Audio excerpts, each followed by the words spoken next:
ಮಾಡುತ್ತಿರುವ ಷಡ್ಯಂತ್ರ ರೂವಾರಿಗಳಿಗೆ ಬೇಕೇ ಬೇಕು,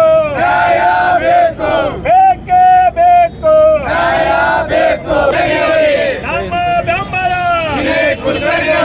ನಮ್ಮ ಬೆಂಬಲ. ಇವತ್ತು ಜನಪ್ರತಿನಿಧಿಗಳ ನ್ಯಾಯಾಲಯ ವಿನಯ್ ಕುಲಕರ್ಣಿ ಅವರು ದೋಷಿ ಅಂತ ಇವತ್ತು ತೀರ್ಪು ಕೊಟ್ಟಿದ್ದೀವಿ. ಆ ಒಂದು ತೀರ್ಪಿಗೆ ನಾವು ತಲೆ ಬಾಗ್ತೇವೆ. ಎಲ್ಲ ವಿನಯ್ ಕುಲಕರ್ಣಿ ಅವರು ಆಯ್ತು, ವಿನಯ್ ಕುಲಕರ್ಣಿ ಬಳಗದವರು ಆಯ್ತು, ಮತ್ತು ಧಾರವಾಡ ಕ್ಷೇತ್ರದ ಎಲ್ಲ ಅಭಿಮಾನಿಗಳು ಕೂಡ ಆ ತೀರ್ಪಿಗೆ ತಲೆ ಬಾಗ್ತೇವೆ. ಅದೇ ರೀತಿಯಾಗಿ ಹಿಂದಿನಿಂದಲೂ ಕೂಡ ವಿನಯ್ ಕುಲಕರ್ಣಿ ಅವರನ್ನ ಷಡ್ಯಂತ್ರದ ಮೂಲಕ ಈ ಕೇಸಿನಲ್ಲಿ ಸಿಲುಕಿಸಿದಂತಹ ಧಾರವಾಡದ ಒಬ್ಬ ಶಕುನಿಗೆ ಈ ಮೂಲಕ ನಾವು ಧಿಕ್ಕಾರವನ್ನು ಘೋಷಣೆ ಮಾಡ್ತೇವೆ. ಯಾಕಂತಂದ್ರೆ ಸುಮಾರು 10 ವರ್ಷಗಳ ಕಾಲ ಈ ಕೇಸು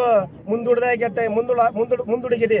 ಯಾಕಂತಂದ್ರೆ ಪ್ರತಿಯೊಂದು ಸಾಕ್ಷಿದಾರರು ಕೂಡ ಕರೆಯೋದು, CBI ಅವ್ರಿಗೆ ಹಚ್ಚಿ ಧಮಕಿ ಕೊಡಿಸೋದು, ಅಲ್ಲಿ ಇಟ್ಟೋದು, ಇಲ್ಲಿ ಇಡೋದು, ಅವೆಲ್ಲ ಧಮಕಿ ಕೊಡಿಸೋದು, ಇದೆಲ್ಲ ಮಾಡಿದ್ದಾರೆ. ಅಂತ ಒಂದು ಶಕುನಿ ಯಾರು ಅಂತೇಳಿ ಎಲ್ಲ ಮೀಡಿಯಾದವ್ರಿಗೆ ಗೊತ್ತು, ಇಡೀ ಧಾರವಾಡ ಜಿಲ್ಲಾದವ್ರಿಗೆ ಗೊತ್ತು. ಅದಕ್ಕೋಸ್ಕರ ಮುಂದಿನ ದಿನಮಾನಗಳಲ್ಲಿ ವಿನಯ್ ಕುಲಕರ್ಣಿ ಅವರು ಒಳಗಿದ್ರು ನಾವು ಆರಿಸ್ತಂದೇವಿ, ಜೈಲಾಗಿದ್ರು ಆರಿಸ್ತಂದೇವಿ. ಸದಾ ಅವ್ರ ಕುಟುಂಬದ ಬೆಂಬಲವಾಗಿ ಇಡೀ 71 ಕ್ಷೇತ್ರದವ್ರ ಅಭಿಮಾನಿಗಳು ಇರ್ತೇವೆ, ಕಾಂಗ್ರೆಸ್ ಕಾರ್ಯಕರ್ತರು ಇರ್ತೇವೆ. ಈಗಾಗಲೇ ಕೂಡ CBI ಆದವ್ರದ್ದು, ಇಡಿ ಇದವರು ಏನು ಅರವಿಂದ್ ಕೇಜ್ರಿವಾಲ್ ಆಯಿತು ಮತ್ತು ಜನಾರ್ದನ್ ರೆಡ್ಡಿ ಅವರಿಗೆ ಶಿಕ್ಷೆ ಆಗಿತ್ತು. ಅದರ ವಿರುದ್ಧ ಕೇಸ್ ಮತ್ತು ಅವರು ಹೈಕೋರ್ಟ್ನಲ್ಲಿ ಮತ್ತು ಸುಪ್ರೀಂ ಕೋರ್ಟ್ನಲ್ಲಿ ಸ್ಟೇ ಮಾಡಿಕೊಂಡು ಮತ್ತೆ ಅವರು ನ್ಯಾಯಾಲಯದಲ್ಲಿ ಒಂದು ಹೋರಾಟ ಮಾಡಿ ನಿರ್ದೋಷಿಯಾಗಿ ಬಂದಿದ್ದಾರೆ. ಅದೇ ರೀತಿಯಾಗಿ ವಿನಯ್ ಕುಲಕರ್ಣಿ ಕೂಡ ಮುಂದಿನ ದಿನಮಾನಗಳಲ್ಲಿ ಹೈಕೋರ್ಟ್ನಲ್ಲಿ ಸ್ಟೇ ಆಗಿ ಮತ್ತು ಅವರು ನಿರ್ದೋಷ ಆಗಿ ಬರ್ತಾರಂತೇಳಿ ನಮ್ಮ ಒಂದು ಆಶಯ. ಅದಕ್ಕೋಸ್ಕರ ವಿನಯ್ ಕುಲಕರ್ಣಿ ಅವ್ರ ಕುಟುಂಬದ ಜೊತೆ ನಾವು ಸದಾ ಇರ್ತೇವೆ ಅಂತೇಳಿ ಈ ಮೂಲಕ ನಾನು ಹೇಳ್ತಾ ಇದ್ದೇನೆ.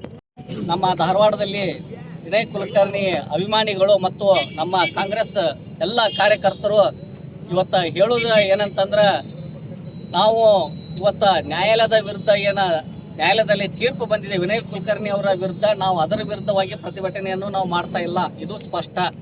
ನಾವು ವಿನಯ್ ಕುಲಕರ್ಣಿ ಅವರಿಗೆ ಏನು ಷಡ್ಯಂತ್ರ ಮಾಡಿ ಈ ಕೇಸ್ನಲ್ಲಿ ಸಿಗಿಸಿ ಅವ್ರಿಗೆ ಅಪರಾಧಿ ಅಂತ ಇವತ್ತು ತೀರ್ಪನ್ನು ಹೊರಬಿಡಿಸ್ತಾರೆ, ಆ ಶಕುನಿಗಳ ವಿರುದ್ಧ ನಾವು ಇವತ್ತು ಪ್ರತಿಭಟನೆ ಮಾಡ್ತಾ ಇದ್ದೇವೆ.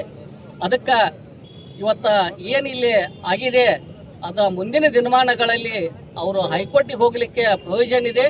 ಯಾಕಂತಂದ್ರೆ ತಾವೆಲ್ಲರೂ ನೋಡ್ದಂಗೆ ತಾವೆಲ್ಲರೂ ಗಮನಿಸಿರ್ಬೋದು, ಇವತ್ತು ಭಾಳ ಹಲವಾರು ನಾಯಕರುಗಳು CBIದವರು ಮತ್ತು ಇಡಿದವರು ಎಲ್ಲರೂ ಕೂಡ ಇವತ್ತು ಕೇಸ್ ಹಾಕಿ ಅವ್ರನ್ನ ಒಳಗೆ ಹಾಕಿದ್ರು. ಆದರೆ ಹೈಕೋರ್ಟ್ದಲ್ಲಿ ಅವರೆಲ್ಲರೂ ನಿರ್ದೋಷಿ ಅಂತೇಳಿ ತಾಗಿ ಹೊರಗೆ ಬಂದಿದ್ದಾರೆ. ಅದಕ್ಕೆ ಇವತ್ತು ನಮ್ಮ ಮಾನ್ಯ ಶಾಸಕರಾದಂಥ ವಿನಯ್ ಕುಲಕರ್ಣಿ ಅವರು ಕೂಡ ನಿರ್ದೋಷಿಯಾಗಿ ಮುಂದಿನ ನಿರ್ಮಾಣಗಳಲ್ಲಿ ಹೊರ ಬರ್ತಾರ ಅಂತೇಳಿ ನಾವು ಇವತ್ತು ಹೇಳಲಿಕ್ಕೆ ಇಚ್ಛೆ ಪಡ್ತಾ ಇದ್ದೇವೆ. ಯಾಕಂತಂದ್ರೆ ಅವ್ರು ಏನೂ ತಪ್ಪು ಮಾಡಿಲ್ಲ. ತಪ್ಪು ಮಾಡಿದವ್ರನ್ನ ಸಿಗಿಸಿದಾರ ಆ ಕೇಸದಲ್ಲಿ ಉದ್ದೇಶಪೂರ್ವಕವಾಗಿ ಅದನ್ನ ಆ ವಿನಯ್ ಕುಲಕರ್ಣಿ ಅವರ ಏಳಿಗೆಯನ್ನು ಸಹಿಸಲಾರದೆ ಶಿಕ್ಷಿಸಿದ್ದಾರೆ. ಅದಕ್ಕೆ ಅವರು ಮುಂದಿನ ದಿನಮಾನಗಳಲ್ಲಿ ನಿರ್ದೋಷವಾಗಿ ಹೊರ ಬರ್ತಾರೆ. ಅವರು ಯಾವುದೇ ಕಾರಣಕ್ಕೂ ಎದೆಗುಂದದೆ ಅವರ ಕೂಡ ನಮ್ಮೆಲ್ಲ ಕಾರ್ಯಕರ್ತರು ಅಭಿಮಾನಿ ಬಳಗಳು ಇರ್ತಾವಂತ ಹೇಳಲಿಕ್ಕೆ ಇಚ್ಛೆ ಪಡ್ತಾರೆ. ಧನ್ಯವಾದಗಳು.